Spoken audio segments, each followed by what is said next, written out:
এরকম করলে আর পায়রা পুষতে ইচ্ছা করে। আমার আজকে ভালোই লাগছে না যে কিছু একটা করবো, মানে সেই মেন্টালিটিটাই নেই। আর ভালোই লাগছে না, কারণ অনেক ক্ষতি হয়ে যাচ্ছে পায়রার লফটে।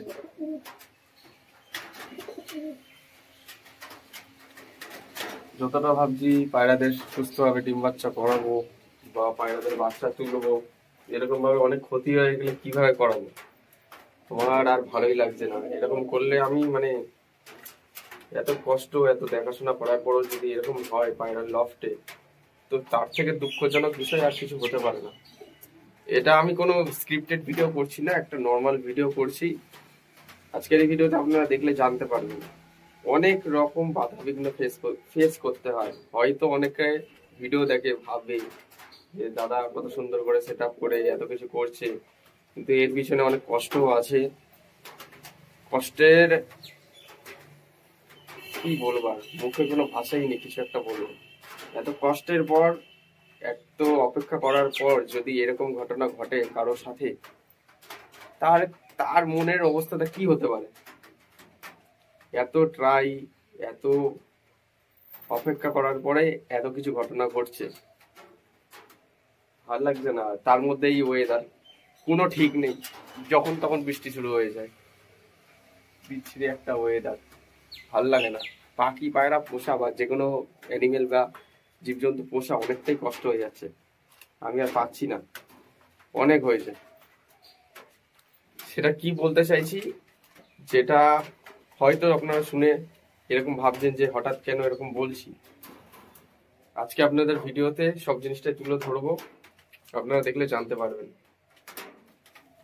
খারাপ লাগছে, জিনিসটা খারাপ লাগছে বলতে হয়তো অনেকে হাসি ঠাট্টা করবে এই ভিডিও দেখে, অনেকে মজা নেবে, কিন্তু কিছু করার নেই। যেটা জেনুইন জিনিস সেটা তোমাদের কাছে তুলে ধরার চেষ্টা করছি।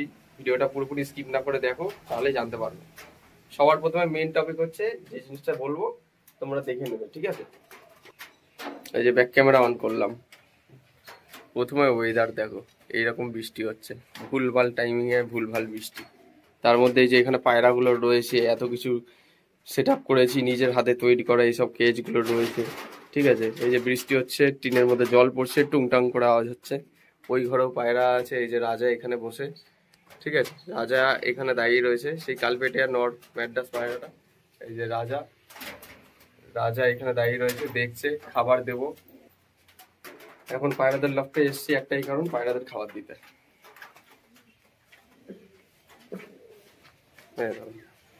এরকম বৃষ্টি, তার সাথে রোদ, উল্টো পাল্টা, ভাল লাগছে না আমার আর। মানে কি বলবো, তোমরা যারা দেখেছিলে আমার পাশের লফটে পায়রা ডিম দিয়েছিল, সেই ডিমগুলো এখন নেই।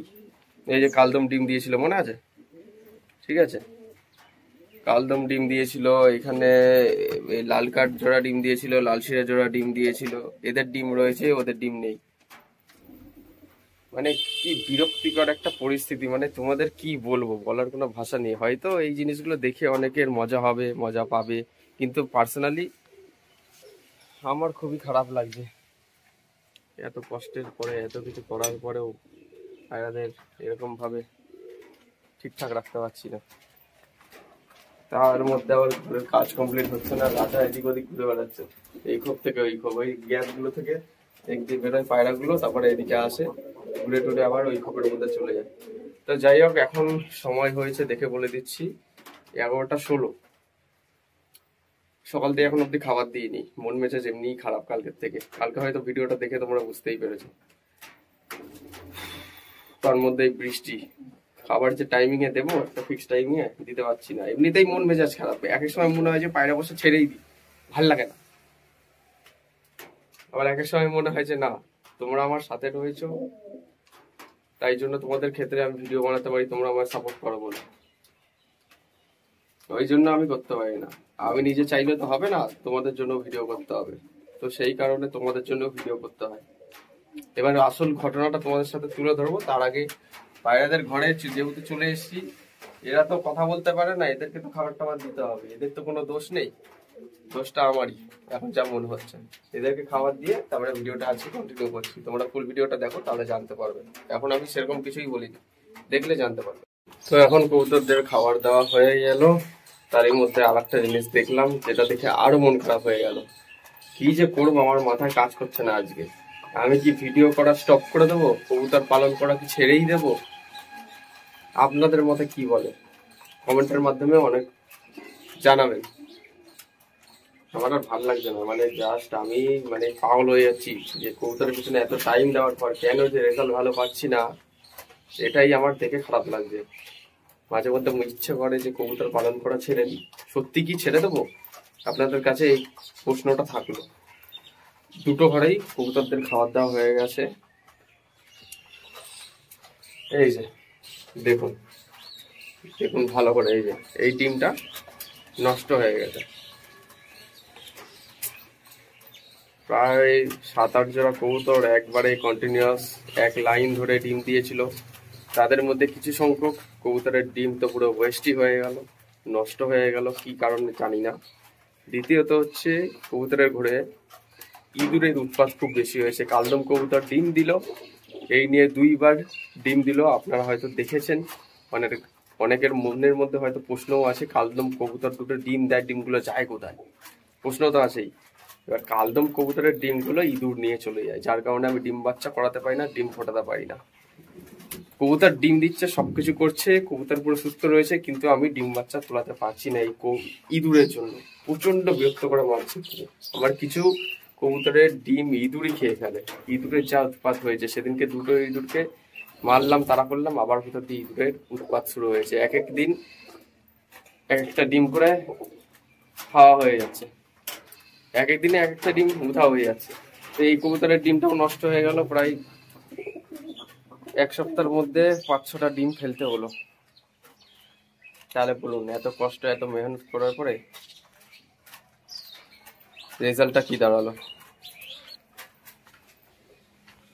এই কবুতরের ডিমটা তো নষ্টই হয়ে গেছে, এর ক্ষেত্রে তো আর কিছু বলাই নেই। ভ্রূণ হয়েছিল ভেতরে, কিন্তু কথা হচ্ছে কবুতরের ডিমটা নষ্ট হয়ে গেছে।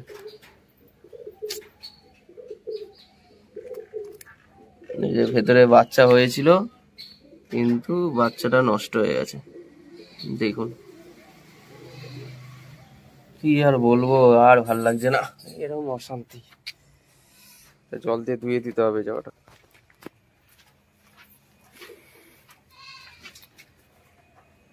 এখন আবার বৃষ্টি থেমেছে, রোদ বেরিয়েছে।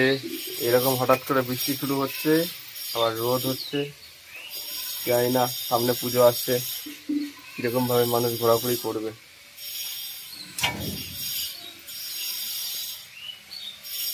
এই যে বন্ধুরা, হাঁসের ঘরে চলে এলাম। হাঁসের ঘরে এসে আপনাদের কবুতরগুলো শখ করাচ্ছি। আমার এই যে এই কবুতর দুটো দেখতে পাচ্ছেন, লালশিরা ঝুটি কবুতর। এদের দুটো ডিম ছিল, আপনারা হয়তো দেখেছিলেন যে খবরের মধ্যে ডিম ছিল। ওদের ডিম হচ্ছে একটা ইঁদুরে নিয়ে চলে গেছে, আর একটা দিয়ে বাচ্চা ফুটতে ফুটতে ফোটা অবস্থায় দেখি কবুতরের বাচ্চা বাইরে বেরিয়ে রয়েছে, ঠ্যাং রয়েছে তো মাথা নেই। কি বলবো, মানে ইঁদুরের যা উৎপাত শুরু হয়েছে। এই যে কালদম কবুতর দুটো আবার ডিম দেবে বলে রেডি হচ্ছে।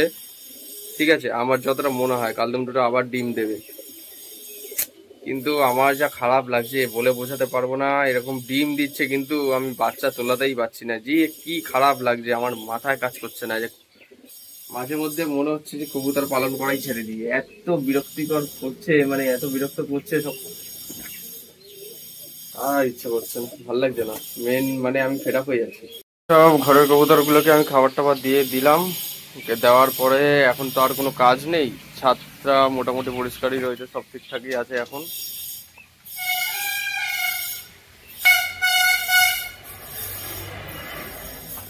কবুতরগুলোকে খাওয়া দাওয়া হয়ে গেছে। কবুতর মেটিং করলো, মেটিং করে এখন এই যে মনে হয় ডিম টিম দেবে, কিন্তু ডিম দেওয়ার পরেও তো যা দেখছি আর ভাল লাগছে না। এদিকে এই যে কবুতরগুলো না, কবুতরের বাচ্চাগুলো অনেকটাই বড় হয়ে গেছে, কিন্তু অনেকে হয়তো ভাবেন যে কবুতরের বাচ্চাগুলো এরকম ছোট বড় বড় বাচ্চা হয়ে মরে যায় কি করে। হয়তো আমার বাড়িতে এরকম ঘটনা ঘটেনি, এরকম বাচ্চা অবস্থায় কোনো কবুতর মরে যায়নি, কিন্তু কথাটা হচ্ছে একটা, যে আপনাদের বাড়িতে যাদের কবুতরের বাচ্চা বড় হতে হতে হঠাৎ করে মরে যায়, এই কবুতরের বাচ্চাগুলো তো অতটা সেন্স মাথায় বুদ্ধি হয় না।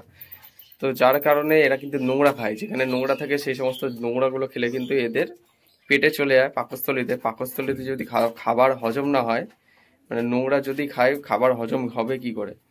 তো খাবার হজম না হওয়ার কারণে আমরা কিন্তু চিন্তিত হয়ে পড়ি, তখন বিভিন্ন রকম মেডিসিন দিই, পর্যাপ্ত পরিমাণে যে মেডিসিনটা দরকার সেই মেডিসিন না দিয়ে। তো যার কারণে কবুতর এর বাচ্চা এক্সপায়ার হয়ে যায়। ঠিক আছে, কবুতরের বাচ্চাগুলো অনেকটাই বড় হয়ে গেছে, আপনারা দেখতে পাচ্ছেন চোখের কোয়ালিটি একদম মা বাবার উপরেই গেছে। আপাতত কবুতর দুটো সুস্থ রয়েছে, তাদের মা বাবাও ঠিক রয়েছে, আবার মিটিং করছে মাদ্রার সাথে কবুতরটা। এই যে নটটা সামনে ছুটি,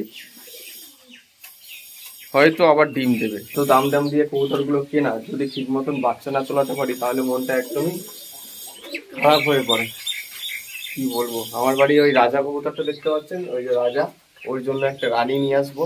সেম ব্লাড লাইনের কবুতর, সেম কোয়ালিটির কবুতর লাগবে। ওই কবুতরটা একাই ওড়ে, ঠিক আছে, ওই কবুতরটা একাই ওড়ে, ওই জায়গাটাই ও থাকে, ওই জায়গাটা হচ্ছে ফিক্স জায়গা। যেহেতু ওই গ্যাপগুলো বন্ধ করা হয়নি, যার কারণে ওই জায়গাটাই ও বেছে নিয়েছে থাকার জন্য। ও ওখানেই থাকে, ওখান দিয়ে এক পাও নড়ে না, রাতের বেলাও ওখানে থাকে, দিনের বেলাও ওখানে থাকে। ঠিক আছে, ওর জায়গা ওটা ফিক্স হয়ে গেছে। বাদ বাকি বাচ্চা কবুতর গুলো ঠিকঠাক আছে।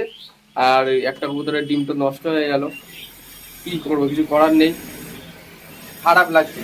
কিছু কবুতর হয়তো আবার ডিম দেবে, বাদ বাকি সব ঠিকঠাক আছে। আমার তো কোনো কবুতর অসুস্থ নেই, কিন্তু একটা কবুতরকে দেখে আমার কেমন যেন ডাউট হচ্ছে। দেখা যাক তারপর কি হয়। তো বন্ধুরা, ভিডিওটা আজকে এখানেই শেষ করছি। আপনাদের বাড়িতে যাদের কবুতর পালন করেন বা পাখি পালন করেন, আপনারা একটু দেখে শুনে রাখবেন। আমার মন তো পুরো খারাপ হয়েই গেছে যে কবুতরগুলো এরকমভাবে ডিমগুলো থেকে বাচ্চা তোলাতে পারছি না। সবই তো শুনলেন ভিডিওর মাধ্যমে, জানি না ভিডিওটা কেমন হয়েছে। যদি ভালো লেগে থাকে কমেন্টের মাধ্যমে জানান, আর প্রশ্নটা করলাম যেটা, ওটার অ্যান্সারটা দিয়ে দেবেন। দেখা হচ্ছে নেক্সট কোনো ভিডিওতে আবার। ধন্যবাদ বন্ধুরা।